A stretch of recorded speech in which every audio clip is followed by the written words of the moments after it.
to change your mind? Well, we had a good conversation.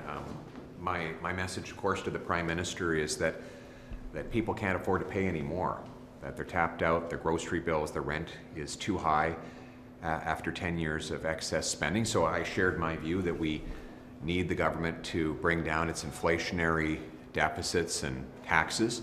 I was grateful for the chance to sit down with the Prime Minister. We had a good conversation. He didn't make any commitments, and so I'm looking forward to seeing what he comes up with. You said you hoped he was in listening mode. Did you feel that was the case?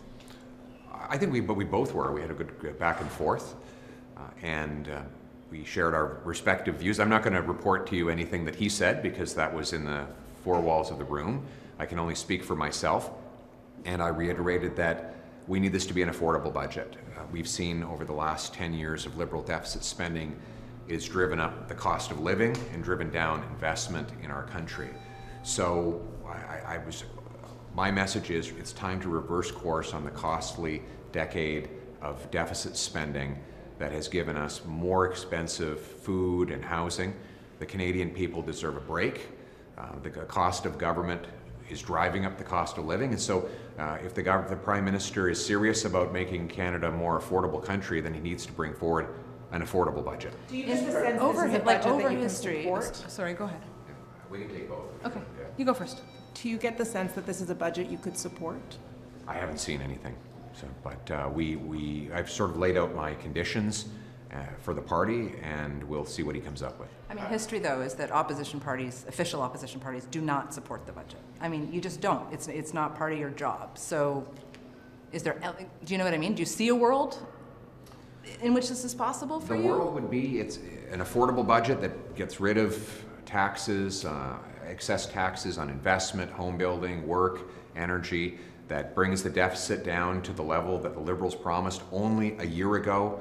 Pretty reasonable to go back to the deficit they were running only a year ago. These are the things that he would have to do for us to consider it. At the end of the day, our number one priority is people's take-home pay has to grow, and that comes through more affordable food and homes. The current Liberal policy is driving up the cost of living. If they sharply reverse that, then they can bring down the cost of living, and that's what I asked for with this meeting with the Prime Minister. I'm just curious, after meeting with them, what are your impressions as far as where the deficit might go? I didn't press him too hard, but the spending has been out of control since he took office, and in a lot of ways he's spending faster and more than the Liberal government was when he became Prime Minister.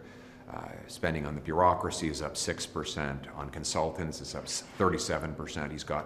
It seems like he's got a new agency for every problem in Canada. It's going to be an alphabet soup of different acronyms around the city. And so my sense is that his spending, Mr. Carney's spending, with great respect, is totally out of control. And Canadians are paying the price for his out of control spending. What do you say? So why not press him a little bit further on it?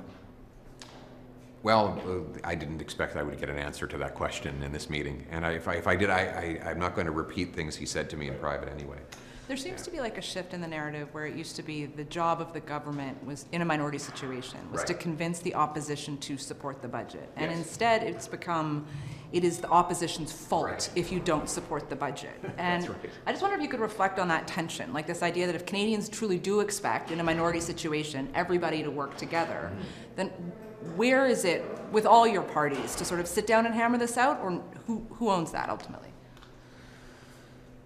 I think it'll be up to the Canadian people to judge when they see the substance and measure it against the votes. But what I've tried to do is be fair-minded and just holding him to the promises that he made. It was a year ago the Liberals promised this year's deficit would only be $42 billion.